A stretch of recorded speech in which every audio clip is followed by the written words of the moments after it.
physique, sous la forme verbale, sous la forme psychologique et voire même sous la forme financière.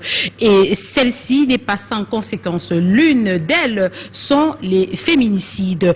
Beaucoup de femmes souffrent en silence au Cameroun où le patriarcat est prôné.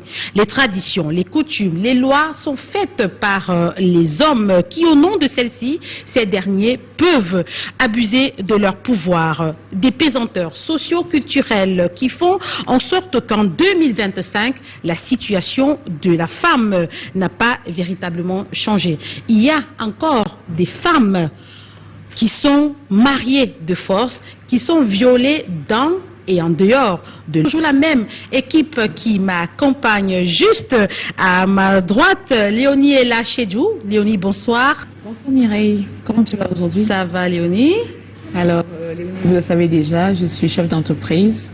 Je suis directrice générale de Mikasa MCG, une entreprise qui prône, qui fait dans la transformation du bois. On fait dans la menuiserie moderne et classique.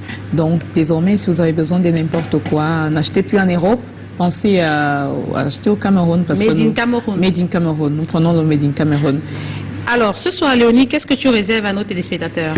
Ce soir, Mireille, je préfère laisser le suspense, mais je vous assure que c'est un sujet aussi sensible que très gênant et qui se parle sous le thé d'oreiller. Sur le thé d'oreiller. Oui. Alors, Fanny, bonsoir. Bonsoir Mireille. Comment tu vas ce soir? Je vais bien, je vais très bien. D'ailleurs, WinDigitech aussi se porte très bien. Je suis là en qualité de manager général de WinDigitech, votre partenaire numérique expert dans la digitalisation des processus métiers. Alors, nous sommes situés à Deido et nous restons disponibles sur notre site internet www.windigitech.com. Nous vous attendons. Alors, ce soir, nous parlerons d'une femme d'exception. Ce genre de femme qu'on ne rencontre qu'une seule fois dans sa vie. Je vous donne 3 indices. La première est une voix puissante et influente.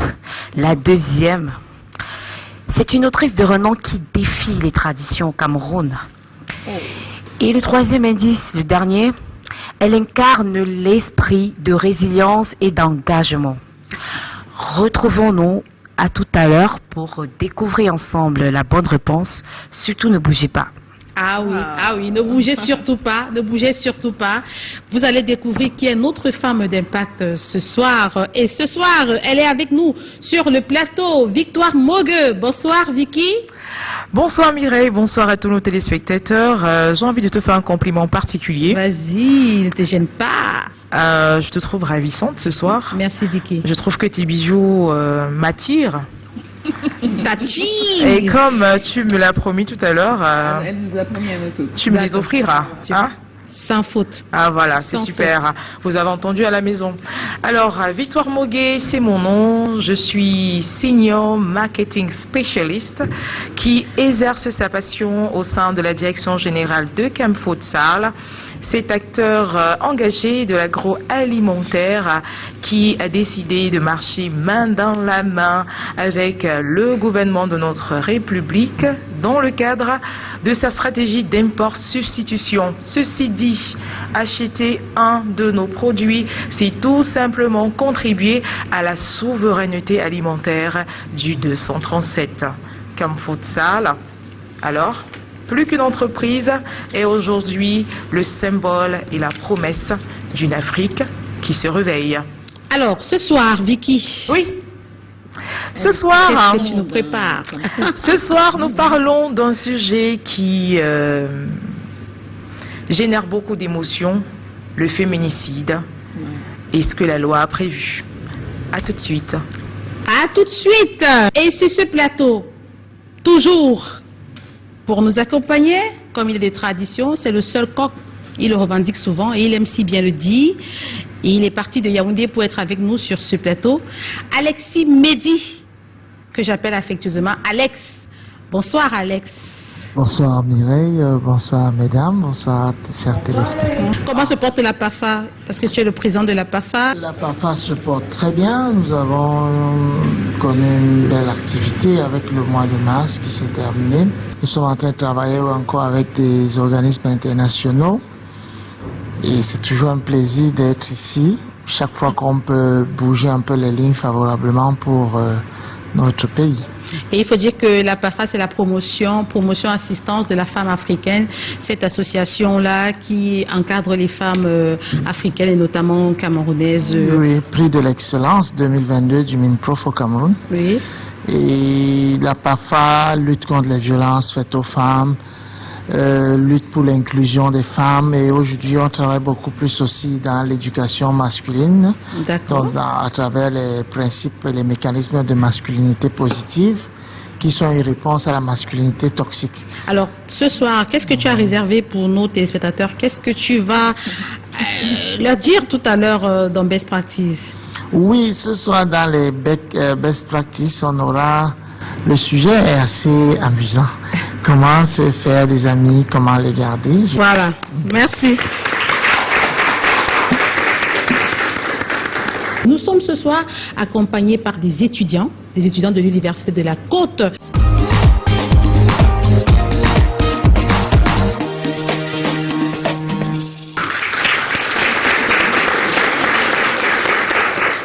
À présent, nous allons démarrer avec la première rubrique de votre émission qui est le Beautiful In and Out.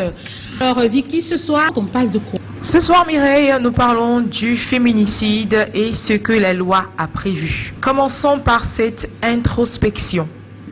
Féminicide, fait de société ou véritable plaie béante qui mine notre société? Je voudrais, Mireille, que nous puissions nous lever et que nous observions une minute de silence afin de rendre hommage à ces femmes victimes et parties sous les coups de leurs conjoints. S'il vous plaît. Une minute de silence. Vous pouvez tous vous lever.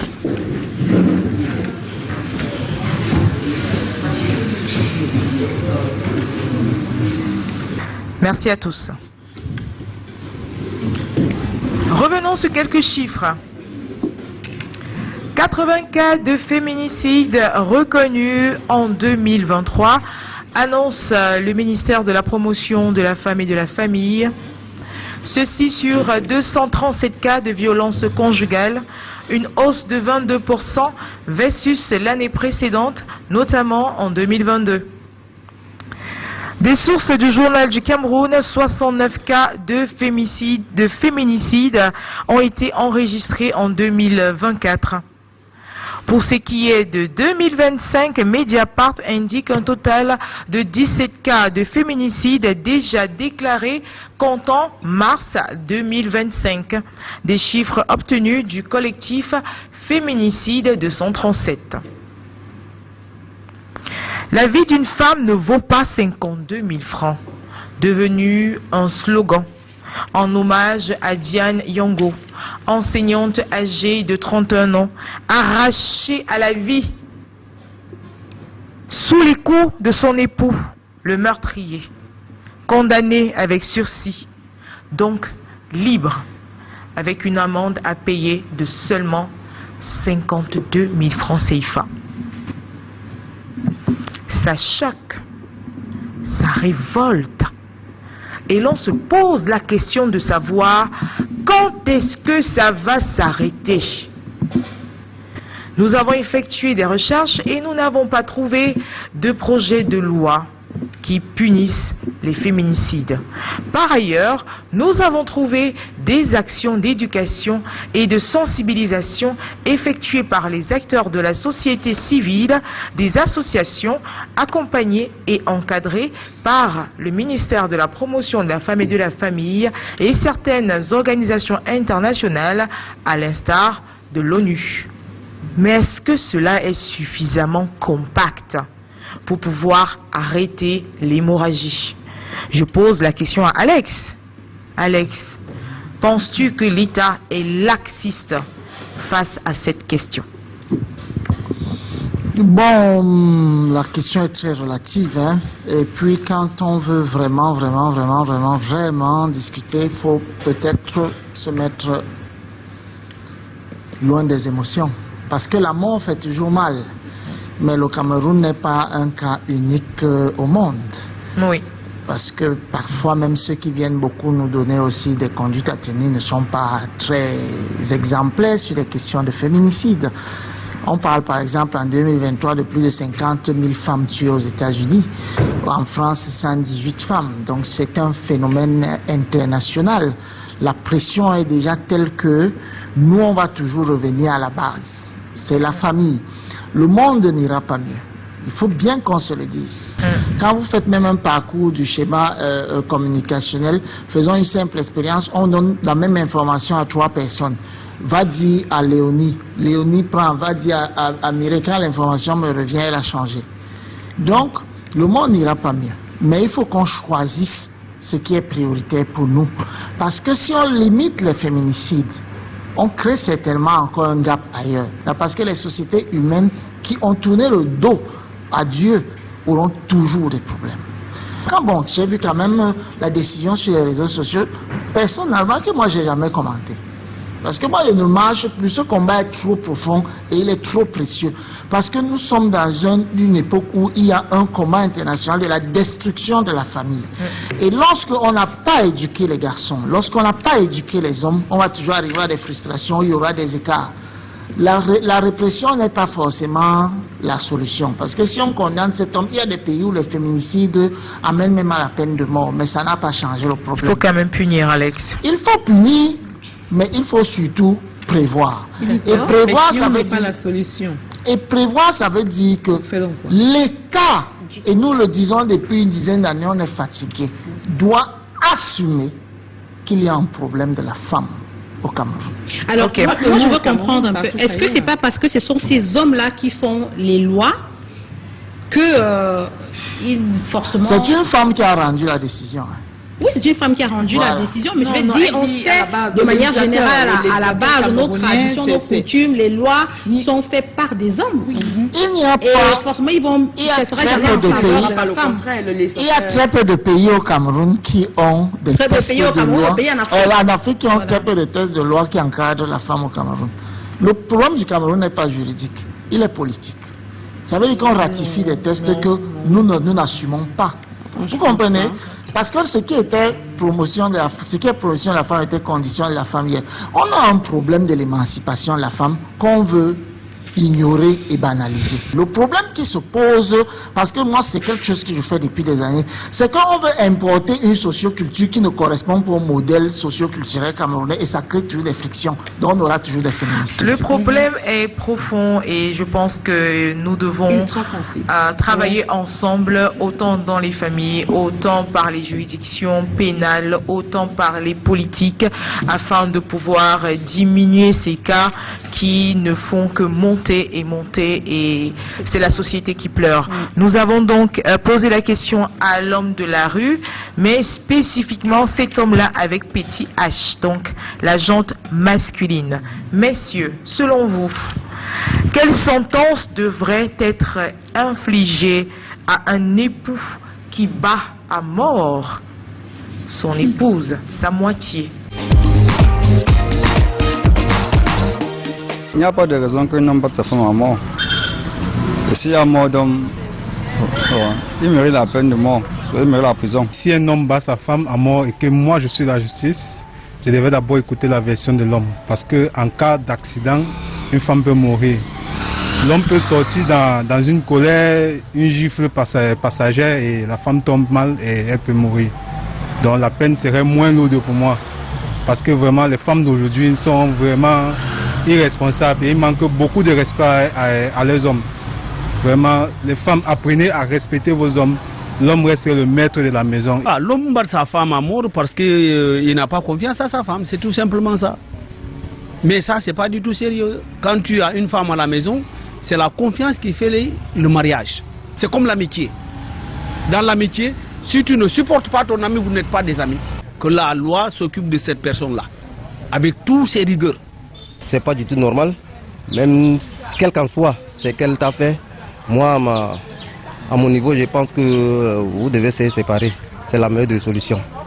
S'il y a mort d'homme, vraiment, il faut que la justice fasse vraiment son travail. Je pense qu'on n'en a pas cette justice-là dans ce pays. Et c'est tout ça là, moi, je pense que c'est à tort. Mais on le condamne à mort. On ne le tue pas, mais il le pourrit en prison. Nul ne peut se faire justice. Il n'y a que Dieu qui peut autoriser à ce qu'on ôte la vie d'une personne. La peine doit être une peine de mort. Non, mais il faut beaucoup plus s'appuyer sur la Bible. De nous présenter notre femme d'impact de ce soir. Merci Mireille. Au Cameroun, une autrice de renom ayant à son actif plusieurs romans à succès se démarque sur le plan mondial. À travers ses œuvres, elle dénonce les discriminations, les violences faites aux femmes, le mariage forcé, la polygamie et le poids des traditions. Titulaire d'un BTS, elle s'investit dans un petit commerce afin de pouvoir financer l'édition de son tout premier livre en 2010, appelé Walande, l'art de partager un mari. Ce roman sera très vite d'un grand succès et lui conférera une légitimité auprès de ses pairs. Ses contributions ne se limitent pas à la sphère littéraire, victime d'un mariage forcé à l'âge de 17 ans seulement, de violences conjugales. Elle va s'impliquer avec conviction dans des initiatives sociales dédiées à l'émancipation de la jeune fille, en travaillant main dans la main depuis plus de 10 ans avec son association Les Femmes du Sahel. Elles vont promouvoir entre autres l'éducation, la santé et l'autonomisation financière des femmes. Son engagement profond pour la cause des filles camerounaises est un véritable phare d'espoir, inspirant des générations à croire à leur potentiel.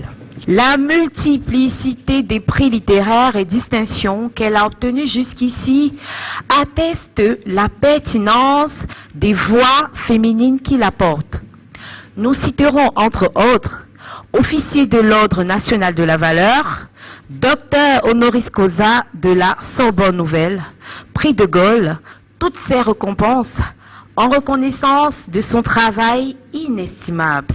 Surnommée la voix des sans-voix, l'impact profond qu'elle a eu dans le domaine littéraire et social fait d'elle une véritable ambassadrice de la culture et des droits des femmes, dont le parcours exemplaire continue d'inspirer et de guider de nombreuses femmes sur le continent.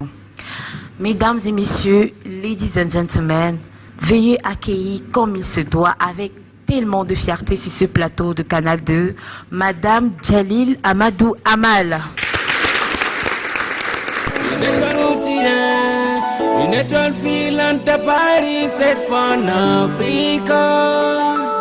Djalil Amadou Amal, les Africains vous soutiennent. Awindi deftere walande, l'art de partager un mari. Awindi deftere mysteri jo. Voilà, Djalil Amadou Amal, bonsoir et bienvenue sur le plateau de Women Impact. Bonsoir, bonsoir tout le monde et merci de m'avoir invité.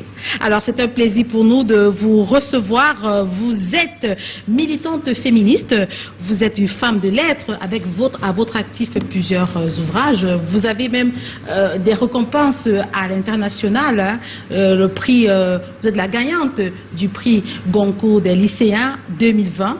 Merci pour l'honneur que vous nous avez fait d'être sur ce plateau. Alors, Djalil Amadou Amal, vous avez été mariée tôt, un mariage forcé, vous avez subi des violences, mais comment on peut sortir de tout ça et aujourd'hui être au sommet du monde? Qu'est-ce qui vous a même amené à écrire? Pourquoi des livres, des romans? Je pense que la résilience des femmes est énorme et quand on est ambitieux, quand on rêve et qu'on peut se permettre de rêver, eh bien on peut arriver à tout. D'ailleurs, si j'ai un message à tous ces jeunes qui sont là tout autour de nous aujourd'hui, c'est juste que si moi je suis arrivée, vous pouvez également. Vous pouvez devenir tout ce que vous avez envie d'être. Je suis tombée sur la littérature vraiment toute petite. En escaladant le mur de l'église catholique parce que j'étais dans une ville où il n'y avait pas de bibliothèque, il n'y avait pas de livres. Donc j'ai vu un livre qui traînait au sol un jour, je l'ai pris et depuis ce jour-là, je n'ai pas arrêté de lire. Je le dis souvent avec toute la gravité nécessaire. La littérature m'a sauvé la vie. D'abord parce qu'en lisant, je pouvais être partout où j'avais envie d'être. Juste en ouvrant un livre. Toutes les époques. Exactement. Et puis, je subis, comme vous l'avez si bien dit, ce mariage précoce et forcé, puisque je n'avais pas encore 18 ans. C'est un mariage qui m'a totalement détruite. Je suis passée par toutes les phases de dépression, de maladies psychosomatiques, etc. Jusqu'à ce qu'un jour, je vois un agenda qui traîne au sol, je prends cet agenda et je me mets à écrire. J'avais simplement trouvé toute seule ce qu'on appelle l'écriture thérapeutique.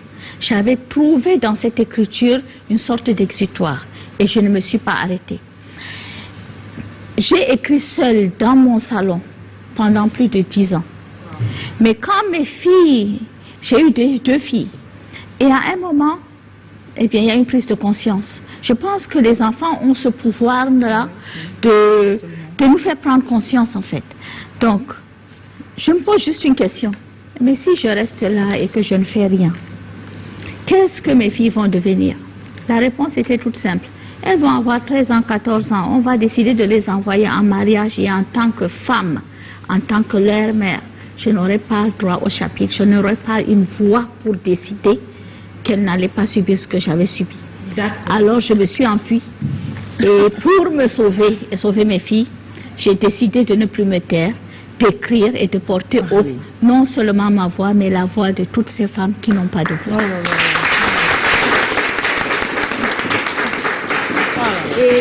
Et il faut dire que l'écriture est le meilleur moyen d'exprimer son ressenti, ce qu'on ressent, parce que vous pouvez être lu à travers le monde entier.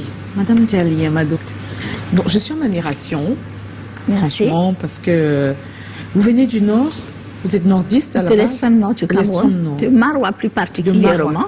Exactement. Bonjour à toutes les personnes de Maroua qui nous regardent. On dit Djam, on dit Djam. Djambandou. Djambandouna. On yambe, on kirti Djam. Nouessare. Djam. Djam. Alors. À la fin, on conclut quand même par Alhamdulillah. Alhamdulillah. Je suis née au Nord, je suis de Bagno. Donc, je suis née à Bagno, Mayo Bagno. Je suis impressionnée de voir une femme, justement, avec ses capacités. Donc, ma question porte sur pourquoi vous avez choisi d'écrire sur des femmes, surtout les femmes du Sahel? Je pense que ça s'est imposé à moi, en fait. J'étais dans une telle rage. J'avais tellement envie d'avoir une voix, de dire ce que vivent les femmes, de dire ce qu'elles ressentent, de ne pas laisser quelqu'un d'autre le faire à leur place. Que voilà. Beaucoup de personnes me posent aujourd'hui la question, vous avez écrit 5 romans et vous continuez à parler des femmes du Sahel, des femmes du Nord Cameroun. Pourquoi? Pourquoi pas? C'est ça la question.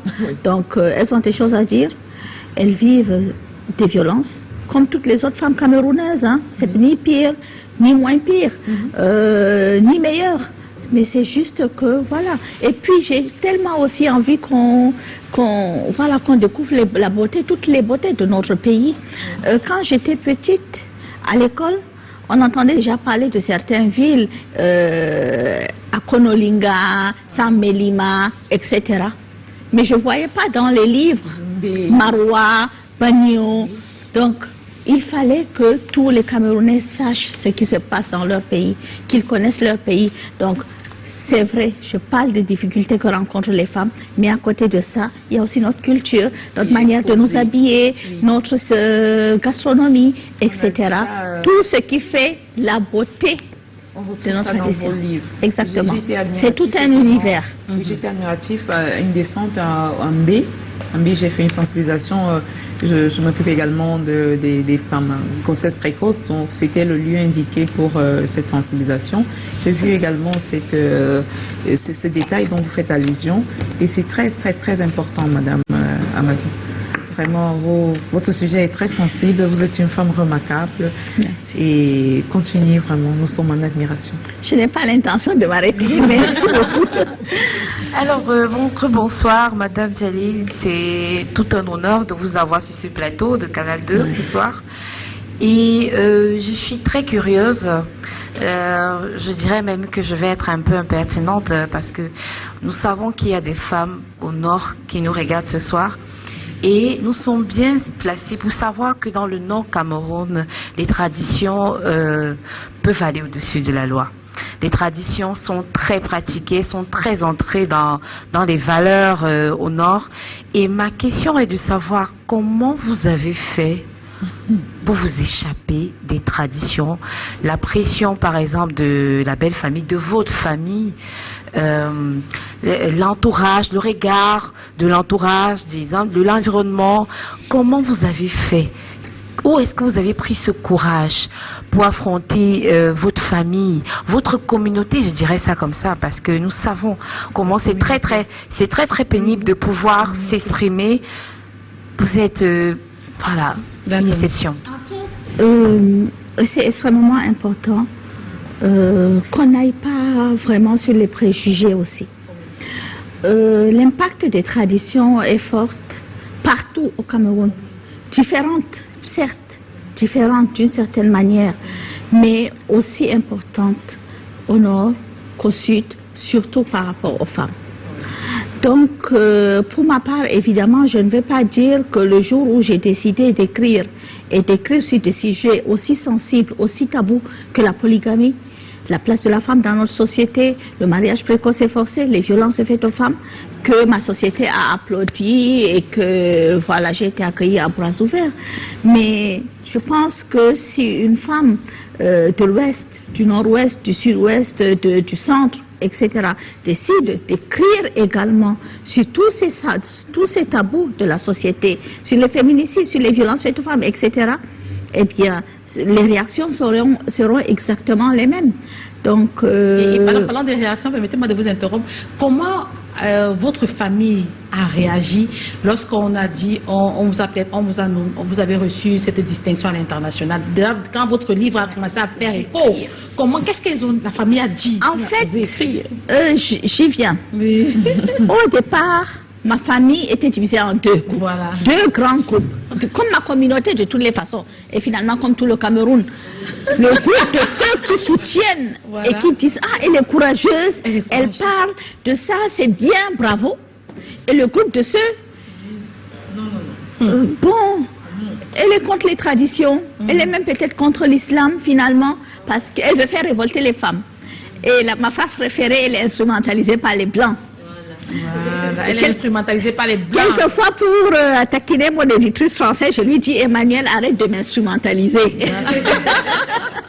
Et donc, mais ma famille proche était quand même extrêmement fière. Super. Et le plus important, et ça, j'en parlais d'ailleurs avec un membre de ma famille, disons quelqu'un de très proche, qui me dit finalement, les critiques, etc., le plus important dans la vie, c'est d'être bien avec sa conscience. Très bien. Du moment où je sais que ce que je fais, c'est important, que ce que je suis en train de prôner, c'est pas ni la révolte des femmes, ni quoi que ce soit, c'est plutôt leur montrer le chemin que nous devons tous prendre pour protéger nos filles, pour faire en sorte qu'elles soient bien. Les traditions ont été inventées par nos ancêtres à un moment peut-être où on avait besoin de ça. Aujourd'hui, l'intelligence voudrait qu'on prenne tout ce qu'il y a de meilleur dans nos traditions, ce qui nous fait avancer, ce qui nous donne notre identité culturelle et qu'on rejette tout ce qui crée de la souffrance. Donc, au nom de la tradition, évidemment, je ne ferai pas exciser ma fille, je ne l'enverrai pas en mariage à 14 ans, je ne vais pas inscrire le garçon et la laisser elle à l'école, etc., etc. Au nom de tradition, évidemment, je ne vais pas apprendre à la fille à faire la cuisine et pas au garçon, parce qu'autant l'homme que la femme, on doit tous manger. Très bien. Ah oui, c'est ça. Waouh, je suis subjuguée, impressionnée. Voilà, je suis dans un nuage, disons-le comme ça. Ma question à vous adresser est celle de savoir si vous pensez que concernant le féminicide, la femme a une part de responsabilité. Et ce que vous pensez de ceux ou de ces langues qui disent que quelque part, elles se victimisent. Merci beaucoup. Ça, c'est une très belle question. Et c'est quelque chose qui revient assez souvent dans nos sociétés. Toutes les sociétés n'aiment pas ce qui dérange. Aussi bien les hommes, les femmes, les plus jeunes, les moins jeunes, etc. Nous sommes tous quelque part coupables de rester silencieux. Qui d'entre nous n'a pas entendu un jour le voisin frapper sur la voisine? C'est quoi notre réaction d'habitude? C'est juste, oh, ok, c'est pas bien, mais c'est pas nos affaires. On se mêle de ce qui nous regarde. Non-assistance en personne en danger. Sur les règles, le principe. Mais en fait, c'est ce qui se passe. On se tait. On est complices. Nous, les femmes, on peut dire qu'on a une part de responsabilité. Quand on est une mère, quand on est une tante, quand on est une amie, que vous avez quelqu'un que vous connaissez qui quand même s'ouvre à vous et vous dit, voilà, je suis victime de violence et que vous ne faites rien. Ou alors que vous lui demandez, voilà, le mot que je déteste le plus au monde, reste patiente. Les impatientes. Les impatientes. Reste patiente. Il n'y a pas de patience, mesdames. À la première gifle, fuyez. Ce n'est pas la première gifle qui vous fuit. Ce n'est jamais la première gifle qui vous tue. C'est celles qui viennent après qui vous tuent.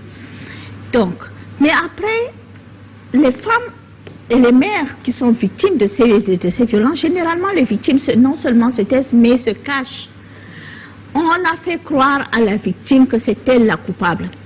Quand vous allez porter plainte parce que vous avez été frappé par votre mari, même si c'est au sein de la famille, la première question qu'on vous pose, c'est qu'est-ce que tu as fait pour qu'il te frappe? C'est toujours de ta faute. C'est parce que tu n'es jamais assez bien ni assez soumise, etc., etc., etc. Donc, je rêve qu'on prenne toute conscience, mais également les messieurs, parce qu'on parle beaucoup de la masculinité positive, qu'on prenne tous, toute la société prenne conscience de ce phénomène-là, qu'on puisse apporter une vraie aide aux victimes, parce qu'aujourd'hui, au Cameroun, malheureusement, mais également comme dans beaucoup d'autres pays, bien sûr, il y a la société civile, mais il n'y a pas suffisamment de structures qui accueillent la femme, qui lui prêtent une oreille attentive et qui lui apportent une solution convenable. Vous ne pouvez pas aller dire que voilà, j'ai peur, mon mari m'a frappé, peut-être même qu'il peut me tuer, et qu'on vous demande de rentrer chez vous. Ou bien alors qu'on vous écoute, qu'on vous dise revenez demain, mais vous allez passer la nuit ou dehors. Il faut bien qu'il y ait toutes ces structures-là, il faut qu'il y ait un accueil, il faut qu'il y ait une solution en fait. Donc, il ne faut pas juste qu'on se dise, voilà, on en parle et tout, il faut qu'enfin on puisse, voilà, apporter quelque chose d'essentiel. Voilà. Alors, Djali Amadou Amal, vous avez à votre actif 5 ouvrages, parmi lesquels un est inscrit dans un programme scolaire au Cameroun. Et nous sommes ce soir accompagnés par des étudiants de l'Université de la Côte. Est-ce que parmi les étudiants, il y a quelqu'un qui a une question à poser à notre femme d'impact de ce soir? Si vous avez des questions, n'hésitez pas. C'est l'occasion pour vous de le faire. Alors, en attendant que nos étudiants préparent leurs questions, je reviens quand même sur les différents titres de vos ouvrages pour la gouverne de nos téléspectateurs. Vous avez Walandé, l'art de partager un mari, qui est paru en 2010. Mounial. Au programme scolaire également. Au programme scolaire, c'est cet ouvrage-là qui est... Non, c'est l'un des ouvrages au programme scolaire. Oui, celui-là était inscrit pour les classes de... Première et terminale du système anglophone. Système anglophone, voilà. C'est quand même un espoir, voilà. Et donc, vous avez Mounial, les lames de la patience, qui est paru en 2017. Vous avez les impatientes. Qui était inscrite également au programme scolaire pour les terminales. Voilà. Vous avez les impatientes en 2020 qui vous a valu le prix Goncourt des lycéens 2020. Vous avez également Au cœur du Sahel en 2022. Juste au cœur du Sahel. Juste au cœur du Sahel en 2022. Et le en 4e cette année. Qui est programmé en classe de 4e. Donc, décidément, tous vos livres, tous vos ouvrages sont des manuels scolaires. Des classes, parce que... Et là, il y a le dernier. Il y a le dernier en date, le Harem du roi, qui parle de ce jeune médecin devenu Lamido, qui est partagé entre tradition et modernité. Est-ce qu'on devrait abandonner nos traditions au profit de la modernité? C'est la question que je pose sur ce plateau. À qui voilà, vas-y Alex. Parce que, vous savez, on n'est jamais en retard quand on est enfant de Dieu. Il y a 5 ans, j'avais reçu un numéro j'étais dans une campagne qui réunissait beaucoup de figures importantes de l'Afrique et j'avais obtenu le numéro de Amal par le gouverneur du littoral, monsieur Iva Diboua, mais quand je l'appelais, elle était en train de partir du Cameroun et après nous devions consulter pour le consulat de France à Douala par Stéphane Kaka qui était au consul général et Covid a empêché. Et on s'est retrouvés tout à l'heure en loge. Et nous avons discuté, et discuté avec elle est déjà en voyage. C'est-à-dire, c'est une grâce pour le Cameroun d'avoir une femme de sa profondeur et avec une sensibilité maternelle très, très poussée. Mais je veux bien présenter aussi quelque chose ici, parce que nous sommes les témoins de cette génération et il y a une génération après nous qui est sur les gradins. L'étymologie des mots, c'est quoi la tradition? La tradition, ça peut avoir un synonyme direct qui est héritage. Et la religion, ça veut dire, en d'autres termes simples, un lien. Et les deux vont toujours ensemble. Alors, Djali, Amadou Amal, avant qu'on ne se sépare, on va revenir sur cette actualité qui a fait bouger le Cameroun. Cette décision de justice qui condamnait cet homme, cet époux, on va dire quoi, auteur de féminicide qui a assassiné sa femme à 5 années avec suicide et 52 000 francs CFA. Comment vous avez perçu cette actualité-là et comment vous avez réagi? Parce que je sais quand même que vous êtes une figure de proue en ce qui concerne les droits de la femme. Comment vous avez vécu cette actualité? J'ai été très choquée. J'ai été très choquée, d'autant plus que le message que cela renvoie en fait, c'est-à-dire nous sommes en train de lutter tous les jours. Des femmes, mais également des hommes qui sont avec nous, avec la société civile, etc. Nous sensibilisons, nous parlons des droits des femmes, nous sensibilisons sur ces questions des violences. Le message que cette décision de justice renvoie, c'est juste qu'un homme peut frapper sa femme, peut la tuer et juste débourser 52 000 francs. Il ne va même pas en prison en fait parce qu'on le condamne avec sursis. Est-ce que c'est un encouragement à tuer les femmes? Est-ce que c'est une manière de nous dire que votre vie ne vaut que 52 000 francs, ces femmes et dames?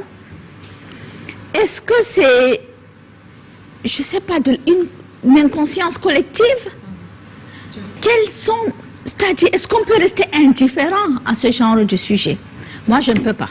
Je suis désolée. Je ne m'occupe pas souvent des questions d'actualité. C'est-à-dire, bien sûr, je vois passer des choses.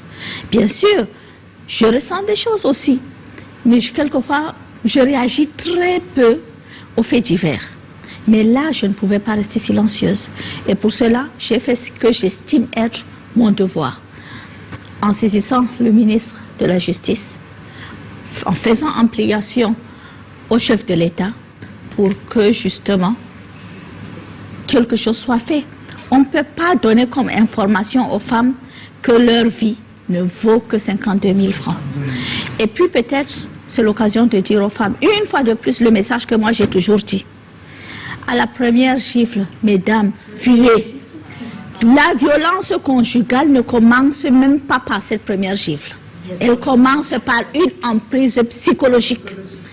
Elle commence par des violences verbales, par l'oppression, etc. Elle commence quelquefois dès le lycée. Même avec ce qu'on appelle, voilà, au Cameroun, les petits amis, etc. Voilà. Quand quelqu'un commence déjà à vouloir contrôler votre vie, fuyez. Et puis, mesdames, soyez indépendantes. Beaucoup de femmes restent dans leur foyer et acceptent les violences parce qu'elles n'ont pas où aller. Parce que le mariage est devenu presque une sécurité sociale. Parce que toute la société nous a fait croire qu'en tant que femmes, nous ne pouvons être que des épouses et rien d'autre. Donc, je pense que ma vie, ta vie, votre vie, voilà, la vie de votre épouse et de ma maman et de votre maman et de votre voilà, fille ne vaut certainement pas 52 000 francs CFA. Nous espérons, Djali, que le message n'est pas tombé dans les oreilles des sourds. Nous avons plein de jeunes ici, tous sexes confondus. Nous espérons que vous n'allez pas devenir des auteurs de féminicide. Non, je pense que la justice doit être extrêmement sévère. Oui. C'est-à-dire, c'est inadmissible. Je ne suis pas avocate, je ne suis pas magistrat, je ne suis pas juriste, je n'en sais absolument rien de toutes ces lois-là. Voilà. Mais pour moi, le simple bon sens voudrait que... Voici le moment tant attendu, le moment que beaucoup de téléspectateurs adorent. Alors, Léonie, nous sommes de plein pied, nous rencontrons de plein pied dans la consolidation des couples. Et ce soir, qu'est-ce que tu nous as réservé? Alors, Mireille, comme j'ai dit tout à l'heure en intro, c'est un sujet sensible, c'est un sujet important, mais c'est un sujet d'une extrême gêne. Bon, voilà, c'est le sujet. Oui. La différence d'âge dans le couple. Alors, nous sommes tout de suite. D'accord. Alors, pour vous, je m'adresse directement à vous qui nous regardez ce soir. Est-ce que c'est un problème ou l'âge n'est qu'un chiffre? Alors, l'âge n'est qu'un chiffre. Moi, je réponds. Et toi, Fanny? L'âge est important, ce n'est pas qu'un chiffre. C'est important. C'est important. Vicky? Je suis mi-figue, mi-raisin. Toujours. Non, il faut que tu apprennes à te positionner. J'ai envie de dire que l'âge est un chiffre. Donc, en gros, je suis au milieu. Au milieu. Oui. Donc, je vais vous guider à travers cette discussion. Nous allons explorer les avantages et les défis de la différence d'âge dans un couple. Nous allons également regarder quelques exemples de couples célèbres que vous connaissez certainement. Alors, par rapport aux avantages, la différence d'âge peut apporter une richesse et une diversité dans la relation. L'expérience et la sagesse de l'un peuvent compléter la jeunesse et l'énergie de l'autre. C'est comme avoir un coach de vie qui vous aide à naviguer et à traverser des moments de la vie que vous aurez certainement besoin. Mais bien sûr, il y a également des défis. Ces défis-là sont des regards dans la société, les différences générationnelles, les différences de culture qui peuvent entraîner des malentendus et des conflits souvent inutiles. Les attentes et les besoins différents en matière de vie sociale, de loisirs, de planification pour l'avenir peuvent causer des tensions. Vous n'allez pas me dire que vous allez apprendre à votre conjoint de 70 ans à danser sur TikTok. Comment faire pour gérer ces différences d'âge? C'est la question que je vous pose ici aujourd'hui à vous tous sur ce plateau. Comment gérer la différence d'âge? Mireille. Aïe, aïe, aïe, aïe, aïe. La question là, c'est une question difficile, hein? Oui. Alors, comment faire pour gérer la différence d'âge? Je pense que on ne saurait gérer totalement la différence d'âge sur tous les aspects. Vous avez parlé, vous ne saurez demander à un monsieur de 80 ans de venir danser devant TikTok, pour TikTok. On va leur dire que c'est un sugar daddy. Sugar daddy. Sugar daddy, voilà. Donc, vous ne saurez non plus demander à une jeune fille de faire comme une maman de 50 ans. Non, non, non, non, pas du tout. Alors, moi... La différence, comment tu gères?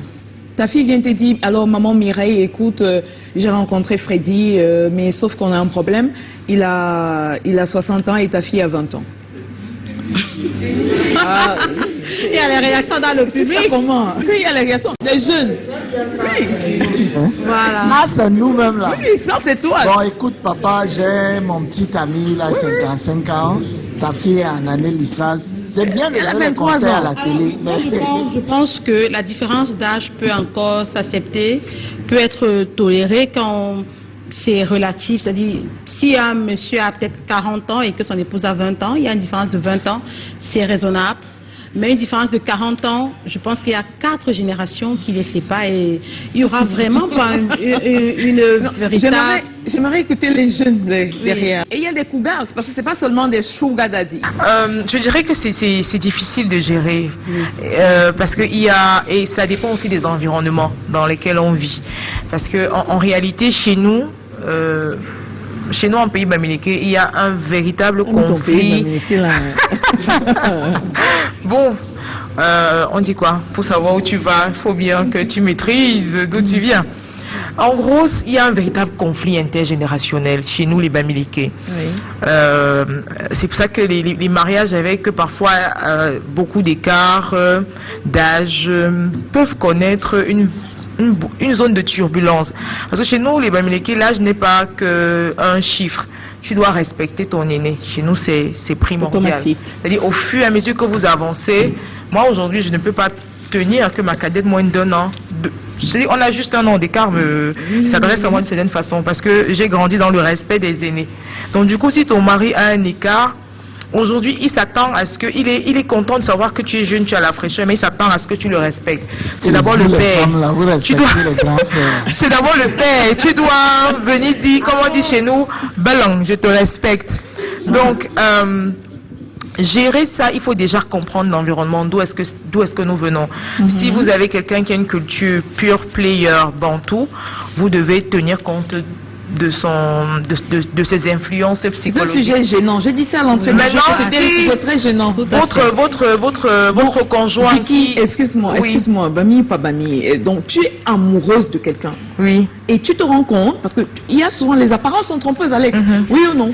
Donc, il a l'apparence d'un jeune de ton âge, par exemple. On va dire, tu as 20 ans. Il a 20 ans. Alors qu'en réalité, il en a 50. Ah, ça arrive. Ah, tu fais comment?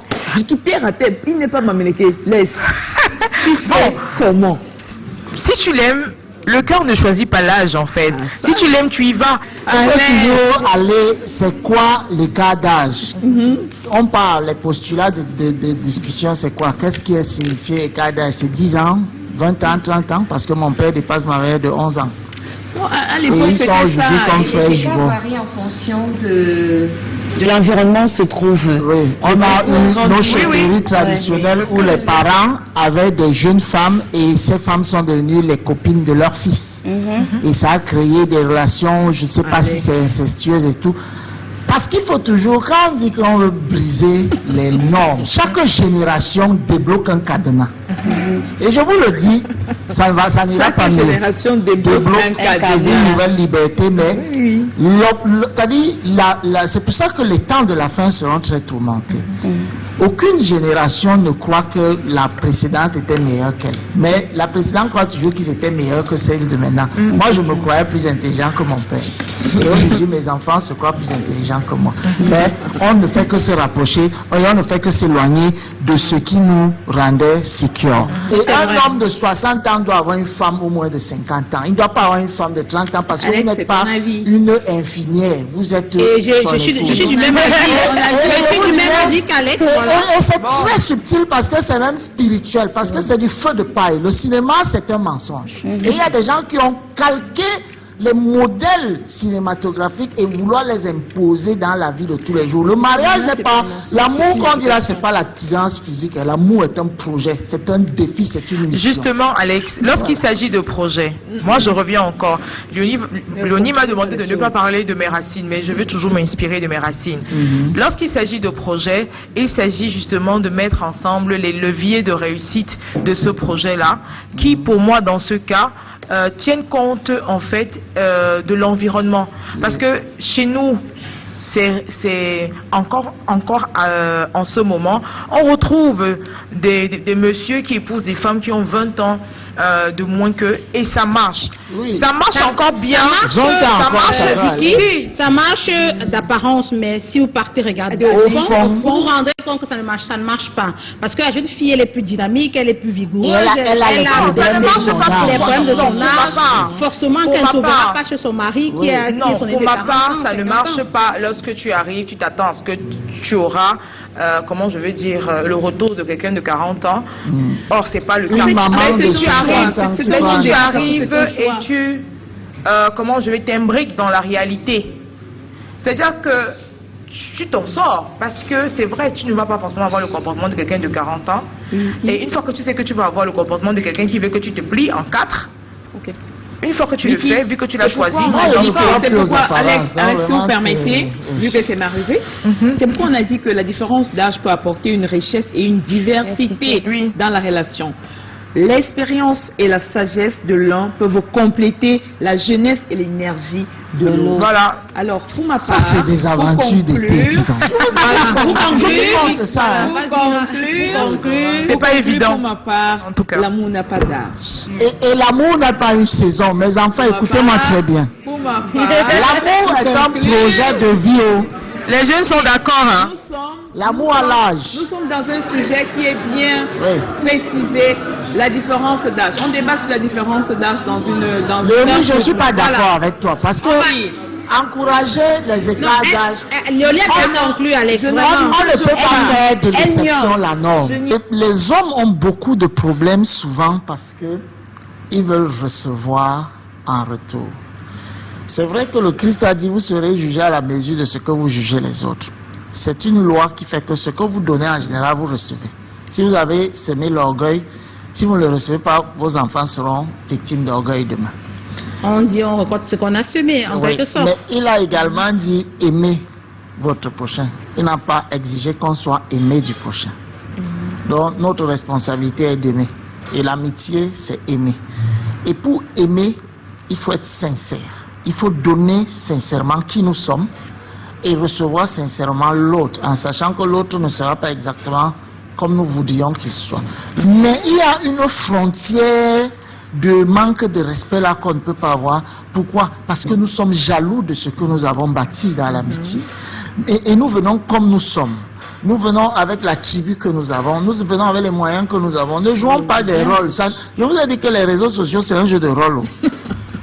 Parce que tu es là. Je donnais un exemple à Nov tout à l'heure aux étudiants.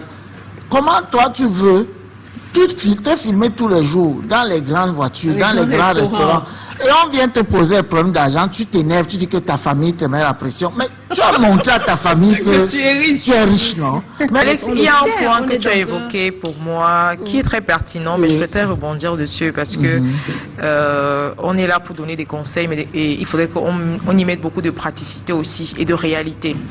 Tu as dit qu'il faut faire sans attendre en retour. Je suis un peu d'accord, mais je ne suis pas totalement d'accord. Parce que nous sommes humains. Quand je dis humain, c'est pour dire qu'on n'est pas fait de pierre. On a un cœur. On a une sensibilité. Ça ne veut pas dire... Non, Alex, si tu me permets. Ça ne veut pas dire que si tu vas donner le téléphone, tu attends forcément qu'on te rembourse le téléphone. Ça veut dire que nous sommes humains. Même quand c'est à ton enfant, à qui tu demandes d'aller te rendre un service, te prendre de l'eau, même l'enfant là s'attend à ce que tu lui dises merci. Sinon il va te dire maman, tu n'as pas dit rapidement aller vite. Ce que je souhaite, quand même il faut qu'on nuance, parce qu'il ne faut pas donner l'impression que on a un cœur de pierre. Genre tu vas voir ton ami, tu es toujours derrière la personne, la souris meurt, tu es là, le café est mort, tu es là. Dès qu'il dort mal, son pied se casse, tu es là. Mais toi, le jour où tu as quelque chose, la personne n'est même pas capable de même dire que hey Vicky, c'est comment, tu as bien dormi ou pas. Non. Ce n'est pas un sacrifice unilatéral. Je vais expliquer. C'est un sacrifice mutuel qu'on devrait avoir. C'est dans l'agmatique, comme on dit en droit. D'accord. Donc, on va aller rapidement, Alex, oui. La société d'aujourd'hui va nous imposer à donner en attendant et on a le cœur brisé. Ce n'est pas de donner. Tu ne peux pas être déçu si tu n'attendais rien en dessous. Très bien fait. Donc, je vais dire quelque chose sur l'amitié. Rapidement. Désormais, Alex, on éduque par ce qu'on voit. Donc, Ça, c'est peut-être religieux ce que tu dis, mais je pense que si quelqu'un qui te fait du mal n'a jamais vécu ce mal-là, il va continuer à te faire du mal. Parfois, à celui qui te fait du mal, il faut aussi faire un peu de mal pour qu'il sente que le mal fait mal. Voilà. Vraiment, c'était bon pour moi. Ok.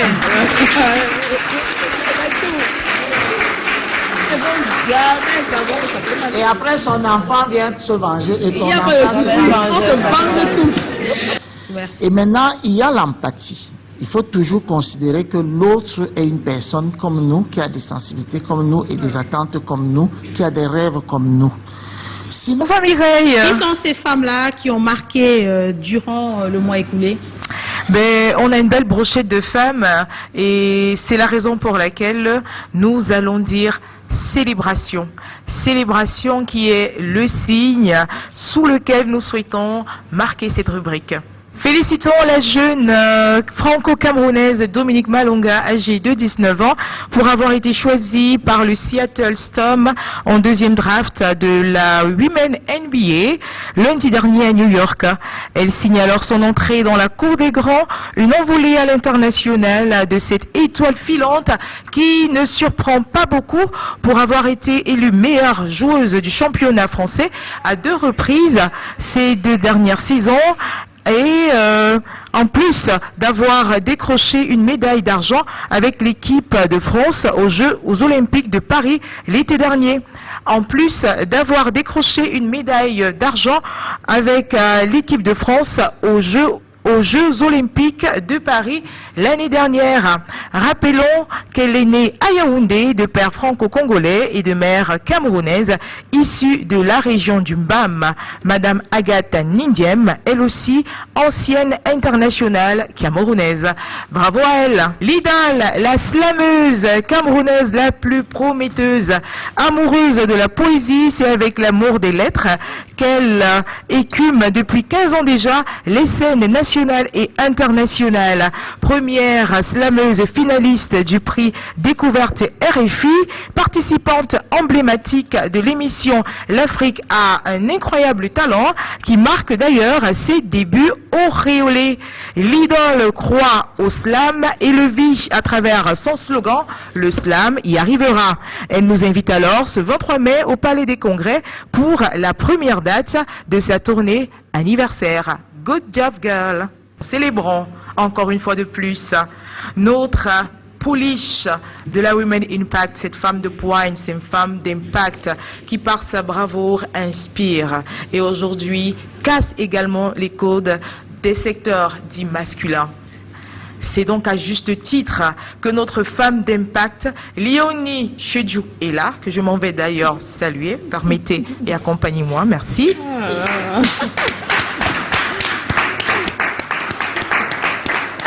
Voilà, donc c'est avec beaucoup d'émotion que nous célébrons le prix d'excellence de la femme entrepreneur décerné par le gouverneur de la région du littoral que notre femme d'impact, Léonie Chedjou Ela, a obtenu ce 8 mars dernier à la place du défilé de Besseke.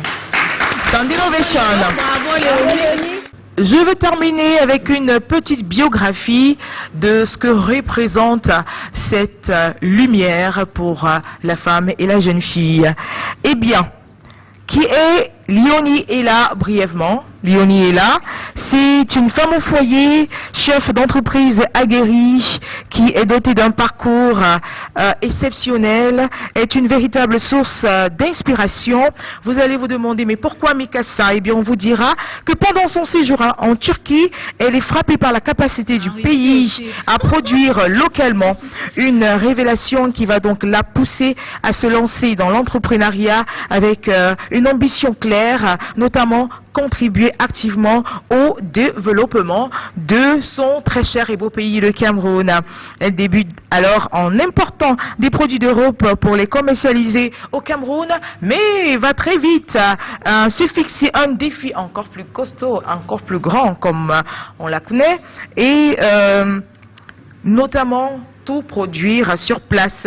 Malgré les obstacles liés au transfert de compétences et de technologies, elle s'impose dans un secteur traditionnellement masculin grâce à son courage et sa détermination. Lyon y est là. Bravo encore une fois de plus. Bravo ma sœur. Merci. Bravo, et c'est sur ce que nous allons mettre un terme à la première partie de votre magazine du leadership féminin. Nous vous retrouvons juste derrière pour la deuxième partie avec notre Impact Builder. À tout de suite. Jeune femme pour les Camerounais, on va le dire ainsi. Mais nous, on veut savoir d'entrée de jeu. Vous êtes une hôtesse de l'air, mais comment on part d'hôtesse de l'air à animatrice télé? D'abord, je suis pas née dans les airs. Voilà. Il faut savoir, c'est la première chose. Mais c'est que hôtesse de l'air, c'est un métier comme tous les autres, simplement. Mais ma formation de base, c'est la communication. Donc ça, c'est ce qu'il faut savoir. J'ai été hôtesse de l'air, un métier par accident, parce que j'ai pas rêvé d'être hôtesse de l'air. D'ailleurs, j'avais jamais vu l'hôtesse de l'air de ma vie. Mais il se trouve que quand j'ai eu mon BTS, il y a eu un concours national qui a été lancé. Et puis j'ai présenté le concours et j'ai été retenue sur les 5000. Il en fallait 40. J'ai été parmi les 40, tout simplement. Et puis à partir de là, j'ai exercé ce métier parce que j'ai appris à tout faire ce que je fais bien. Mais c'est resté dans ma tête que, en fait, j'étais ailleurs. J'avais autre chose à faire. Il fallait revenir à son ancien amour, qui était la communication. La communication. Et puis, j'ai fait la rencontre de la télévision. Et voilà, je m'y suis lancée. Donc, hôtesse de l'air, c'était bien. C'est un métier qui reste parce que ça vous apprend énormément de valeurs. Ça vous apprend également à prendre la vie différemment. Parce qu'à chaque fois que vous décollez, vous n'êtes pas sûr de rentrer. Ah, ça c'est ce qu'il faut savoir. Ça, il faut vraiment le préciser. Voilà. Parce que même nous qui ne sommes pas les hôtesses, lorsqu'on entre dans un avion, on dit, est-ce que je vais arriver? Imaginez alors on écrit son testament à chaque fois qu'on part. Ça dit, si je ne suis plus là, voilà. Et le jour où vous revenez, vous dites merci Seigneur pour repartir. Yolande. Oui, Léonie. Je suis contente de te revoir. Mais moi aussi. Voilà. Oui, parce qu'il faut dire que entre nous, des jeunes femmes entrepreneurs, ça marche tout de suite quand on se rencontre, souvent dans d'autres événements. Vrai. Donc, déjà, bravo, tu es notre Impact Builder. Donc, merci, je suis honorée. Oui, si, tu es notre Impact Builder. Donc, moi, je vais te dire, si je te dis Émile, Aaron, Arthur et Alan. Ils sont mes enfants. Oui. Mes chéris. Comment ça se passe en tant qu'une femme entrepreneur, surtout dans l'audiovisuel, et la gestion de la maison, avec les enfants surtout? Alors, j'ai eu la chance comment je vais dire ça, j'ai eu la chance d'organiser ma vie. Tel que quand j'ai fini mon travail à 17h et que je suis à la maison, je suis à la maison. Et je marque un point d'honneur à ce qu'au moins 2 ou 3 fois par semaine, je fais la bouffe pour ma famille. Donc, vraiment, je ne peux pas dire par quelle alchimie j'ai réussi à faire ça. Mais ce qui est bien aussi, c'est qu'ils comprennent et ils ont compris. Et ils ont été éduqués à être indépendants aussi. C'est-à-dire que même si on n'est pas là, quand l'enfant a 2 ans, les besoins primaires comme de l'eau, son biberon, faites en sorte que ça se place à leur taille. Ça fait qu'ils ont appris à gérer ça. Mais aujourd'hui, je dois dire qu'ils ont grandi. Ils ont grandi, mais ça reste qu'on doit quand même veiller. J'arrive à jongler, il y a des moments où c'est pas évident, parce qu'il faut le reconnaître. À 3h du matin, parfois, vous vous retrouvez à tourner une émission. Ça nous arrive à tous. Bien sûr. Et ils sont très compréhensifs. Et là, vraiment, je tiens un grand coup de chapeau à mon homme qui s'implique et a compris, en fait, que s'il me laissait pas faire ce que j'aime, peut-être que le couple ne marcherait pas. Ah, ça. Bon, un petit mot à tous ces hommes qui doivent encourager des femmes. Il faut encourager vos épouses, surtout quand elles tombent sur un métier qu'elles aiment, qui les passionne. Donc, il faut les encourager. Vous allez vous rendre compte que vous aurez moins de problèmes. C'est très important ce que tu dis là. Parce que les hommes sont souvent, parce qu'un métier comme le tien, c'est pas évident. C'est-à-dire, il n'y a pas un catalogue, c'est pas prédéfini. Donc, je pense que tu crées tout, tu fais des process parce que il faut dire que tu es l'une des premières dans ce business-là. L'une des premières. Si c'est pas la première. Non, il y a Dinali. Oui, il y a Dinali qui était la première. En tout cas, de notre génération, tu es la première. Donc, féliciter. Merci beaucoup. Rebonsoir Madame Yolande. Oui, c'est tout un autre honneur de vous avoir là. Alors ma question elle a 2 volets.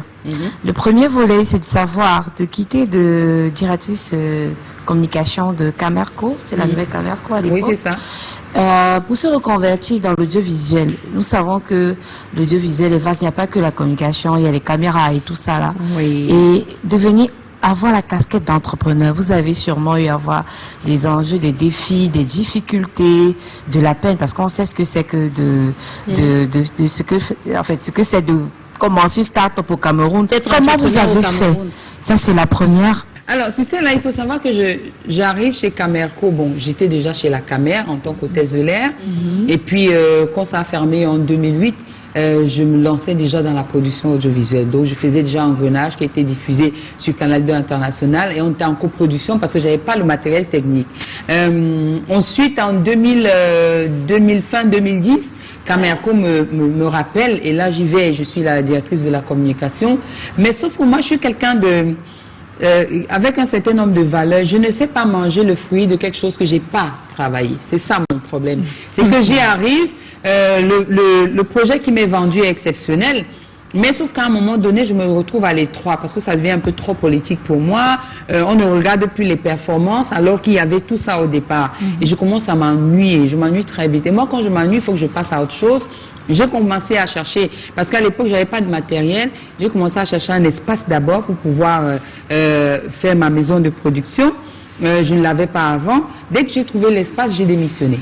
J'ai démissionné parce que je me suis dit, si je reste là, je suis salarié, je suis comme un fonctionnaire, alors que le salaire passe ou pas, ça me fait rien. Mais qu'est-ce que je produis à la fin?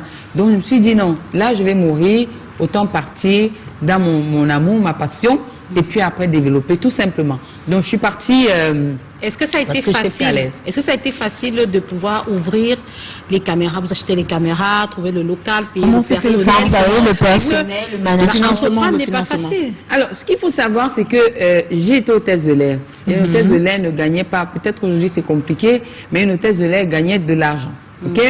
Quand la Camer ferme à l'époque, quand la Camer ferme, nous avons reçu nos indemnités, d'accord? Je ne vais pas donner le montant. Mais je dois dire en même temps que comme j'avais déjà dans ma tête le projet, quand je voyageais, j'achetais une caméra ici, une caméra là. Donc ça s'est fait progressivement. Il ne faut jamais se dire, j'attends d'avoir beaucoup d'argent pour me lancer. Petit à petit, j'ai acheté mon matériel. Donc du coup, quand je pars de la caméra, en réalité, de Camerco, j'avais déjà option avant. C'est-à-dire que la maison de production qui faisait engrenage, je repars chez Camerco. Donc quand je reviens, j'ai eu le temps de racheter du matériel aussi. Donc ça fait que quand je me lance, en fait, je démissionne en juillet. J'ai déjà trouvé mon local. L'architecte me dit, OK, en 3 mois, ça va être OK, sauf que ça fait 8 mois. Donc je suis au chômage pendant 8 mois. Ce que je fais, c'est que je me concentre sur la préparation de mon entreprise, sur les recrutements, sur la formation de ceux qui vont travailler avec moi pendant ce temps-là. Ça fait que quand je lance et je reviens par exemple avec Catapulte, tout ce que vous voyez en fait a été préparé pendant les 8 mois. Donc ce n'est que le déroulé. C'est pour dire en fait que ça prend plusieurs étapes. Il ne faut jamais être pressé. Il ne faut jamais se lancer avec précipitation. Il faut toujours prendre le temps de bien préparer avant de se lancer. Je suis très émue de vous rencontrer. Je pense que... Vous êtes la victoire. Je suis la victoire de Mangère, comme je dis souvent. Pour la petite histoire, il y a de cela 15 ans, je vous voyais descendre de l'ascenseur de l'immeuble La Rotonde. À cette époque-là, vous étiez justement directrice de communication à Camerco. Moi, j'étais une jeune présentatrice télé qui commençait sa carrière au sein de la direction audiovisuelle au Paris Mutuel Urbain Camerounais. Et on disait, ah voilà la directrice de la communication à Camerco. Honnêtement, on vous regardait avec beaucoup d'admiration, nous étant plus jeunes que vous. Et ma question, justement, à cette suite est la suivante. Vous qui êtes passé par Canal en tant que productrice, vous êtes allé à CR TV en tant que productrice avec Catapulte. On a quand même 2 grands géants de l'audiovisuel. Et c'est, si vous me permettez, la petite Yolande qui vient organiser le salon de l'audiovisuel devant ses aînés. J'ai envie de poser la question de savoir comment est-ce que vous avez été accueillis. Est-ce qu'on n'a pas dit, mais attends, Elle est audacieuse, la petite Yolande. Alors, je vais être claire. Déjà, j'arrive dans l'audiovisuel, je suis très bien accueillie. Et je dis particulièrement par Canal 2 International. Parce que quand je viens avec mon projet d'abord Engrenage, j'arrive à avoir la coproduction. Vraiment, ça s'est fait de manière lisse. Deuxième chose, quand je reviens avec Catapulte, c'est pareil. J'ai été bien accueillie. Et quand vous êtes bien accueilli dans un milieu, ou peu importe le milieu dans lequel vous êtes, ne prenez pas en compte ceux qui sont négatifs. Concentrez-vous sur ceux qui sont positifs et là, ça vous permet d'avancer. Je ne regarde pas ceux qui vont dire X, Y chose qui ne me permet pas à moi d'avancer. Je vais avec ceux qui croient en moi, ceux qui me poussent, ceux que je porte, ceux qui ont confiance en moi et qui me suivent dans ma folie. Vous n'avez pas eu de frein? Les freins, moi je dis souvent que le frein en réalité, hein, c'est nous-mêmes qui nous mettons les freins. Comme tu veux traverser un obstacle et que toi tu vois cet obstacle comme une barrière, tu ne vas pas y aller. Mais si tu vois l'obstacle comme un moyen de te permettre d'aller vers l'avant, tu vas les traverser. Donc pour moi, les freins, ça n'existe pas. C'est juste que ça me dit quand j'arrive devant un obstacle, attention, on va mieux te préparer avant de venir franchir l'obstacle. Donc, dès que vous avez mis dans votre tête que c'est un frein, vous n'allez plus bouger. Mais quand vous mettez dans votre tête que c'est un moyen pour moi d'aller de l'avant, donc il faut absolument que je franchisse ces barrières, je fais comment pour la franchir? Il faut que j'aille vers les aînés pour leur dire, voici ce que je vais faire, que j'aille vers ceux que je prends comme des modèles, qu'est-ce que vous en pensez, que j'en parle autour de moi, que je pose et que je prépare finalement, tel m'a dit ceci, ok, je peux intégrer, tel m'a dit cela, je peux intégrer. C'est comme ça que je fonctionne. Je ne travaille pas avec la négativité et je ne tiens pas compte de ceux qui sont négatifs. Si vous avez quelque chose à me dire, venez me le dire. Faites-moi des propositions, aussi dures, sévères que ça puisse être, je vais écouter et je vais en tenir compte. Ça ne veut pas dire que si j'entends que les gens ont dit des choses, je ne vais pas me remettre en question. Je vais me remettre en question parce que s'ils arrivent à dire ça, il y a certainement quelque chose, soit que j'ai mal expliqué, soit alors que j'ai mal fait. Alors je pars revoir ma copie et je corrige. Mais il faut laisser le temps aux gens d'accepter que vous arrivez dans un milieu dans lequel vous avez un peu comme un cheveu dans la soupe, quoi. Donc, et ne pas leur en vouloir. Tout ce qui est négatif est positif. D'accord. Yolande, voilà, vu qu'on parle du SINAC, Yolande, vous êtes à la 3e édition et cette année, vous avez mis l'accent sur le marché africain de l'audiovisuel. Alors, pourquoi le marché africain de l'audiovisuel? Est-ce que vous pensez qu'il y a un problème aujourd'hui dans ce marché-là? Bon, il n'y a pas assez de contenu? Je ne pense pas. Il y a un problème. C'est réel. C'est réel. Oui. La preuve, c'est que nous consommons des productions qui viennent d'ailleurs. Oui. Les gens racontent leurs histoires et viennent nous les imposer ici, là. Quand des gens choisissent même de raconter nos histoires à nous, ils vont... comment je vais dire ça, c'est-à-dire que un peu. Voilà, c'est-à-dire que ça va être transformé, déformé, et ce sera pas nous. Oui. D'accord? Mais nous avons de magnifiques histoires. On doit utiliser nos histoires nous-mêmes, les raconter aux autres et leur dire que nous voici réellement. Ne continuez pas à dire que nous vivons sur des arbres. Ne continuez pas à dire que nous mangeons comme des singes. Arrêtez ça. Nous avons de magnifiques histoires d'amour. Nous avons, il n'y a qu'à voir comment Ebenezer Kepomia explose aujourd'hui parce qu'il raconte notre quotidien. Donc c'était de dire que nous, en tant qu'Africains, mettons-nous ensemble. Et commençons à imposer ce que nous avons parce que les plus belles richesses viennent de chez nous, de l'Afrique, pas d'ailleurs.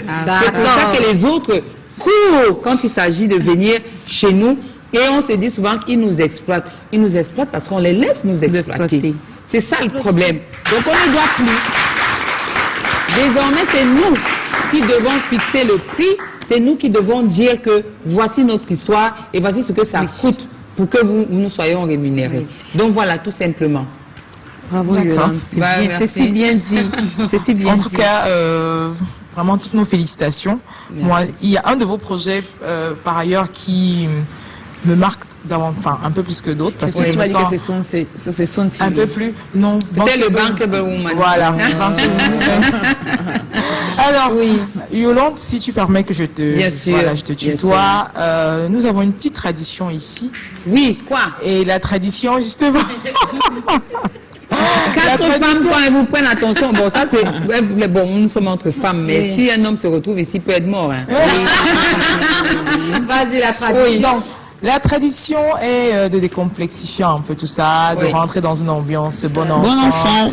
Et ah non, on a justement réservé un petit... Victoire accouche. Une petite mise en scène. Hein? Oui, je veux savourer le moment vraiment parce que pour moi, je pense qu'il sera encore plus savoureux. Parce que ça, c'est un côté que j'ai pas. Bon, moi, j'ai vu les autres. Moi, j'ai commencé à partir de tests de l'air. Non, pardon, à partir de directrice de la communication chez Camerco. Oui. Donc, il y avait le volet au test de l'air que malheureusement, j'ai pas eu la chance de voir. Et j'aimerais m'offrir ce madame plaisir de vivre. Tu as compris le truc. Voilà. Notamment Yolande dans ses débuts, dans un avion, en train de donner des directives. Qu'est-ce que ça pourrait donner? Il faut se lever déjà, Yolande. Ça fait quoi? Lève-toi, lève-toi. Ça fait quoi? On doit le test de l'air devant nous. Non, c'est...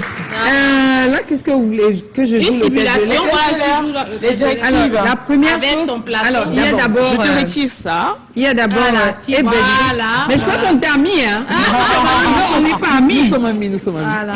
Alors, je commence par... Si ce sont les directives, ça dit que c'est l'annonce, par exemple. Oui, par exemple. Bon, moi, je vais compléter. Oui. Il y a une zone de turbulence. L'avion est en train de traverser une zone de turbulence. D'accord. Et il y a les passagers qui paniquent, qui pensent déjà à la mort. Comment vous faites pour les rassurer? Alors, la première chose, c'est qu'il y a une annonce, d'accord? Mais madame, monsieur, oui, bien sûr. La voix a changé. La voix a changé parce que ces femmes ont trouvé les voix. Oui, bien sûr. Comment elles font? Alors, madame, monsieur, nous traversons actuellement une zone de turbulence. Pour votre sécurité, restez assis et attachés jusqu'à l'extinction de la consigne lumineuse. Pas de panique. Et bon, si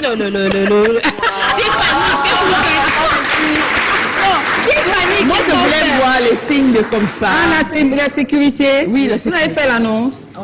Oui. Alors, mesdames, messieurs, nous vous demandons quelques instants d'attention avant de suivre les démonstrations de sécurité présentées par l'équipage. Votre ceinture de sécurité s'attache ainsi et se détache ainsi.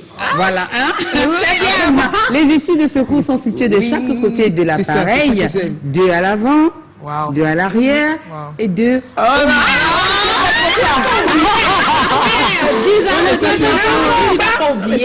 en cas de problème, il n'y a pas, on ne peut pas oublier. Tu t'assois, tu restes debout. Oui, on va une fois rester debout. Ceux qui n'ont pas encore pris l'avion là, vous étiez dans l'avion. C'est comme ça, vous étiez dans l'avion. Yolande, tu restes debout, on conclut une fois l'émission. Est-ce que tu as aimé le moment que tu as passé avec nous ici? Ah, excellent moment. Je suis très heureuse de découvrir aussi en étant en présentiel cette émission. Je pense que les jeunes femmes ont besoin de ce type de programme pour être motivées, mais surtout pour trouver également leur chemin. Et je pense que vous avez, vous aussi, des parcours qui sont magnifiques, vous êtes vous-même des Impact Women. C'est pour ça que vous êtes là. Et c'est un plaisir de voir dans ce public beaucoup de jeunes filles, mais également des garçons, parce qu'aujourd'hui, vous savez, les problèmes que les femmes ont, c'est simplement parce que la plupart du temps, on met beaucoup de temps à éduquer la jeune fille, on n'éduque pas le jeune garçon. Et j'espère que tous les garçons qui sont ici sont des garçons qui vont dire non à la violence féminine, mais ce sont des garçons, quand ils vont grandir, seront à côté de leurs épouses pour leur dire « you can do it ». Allez-y. Voilà. Comment vous faites faire un gros bisou parce que je te jure, nous sommes encore en direct. Voilà, mesdames, messieurs.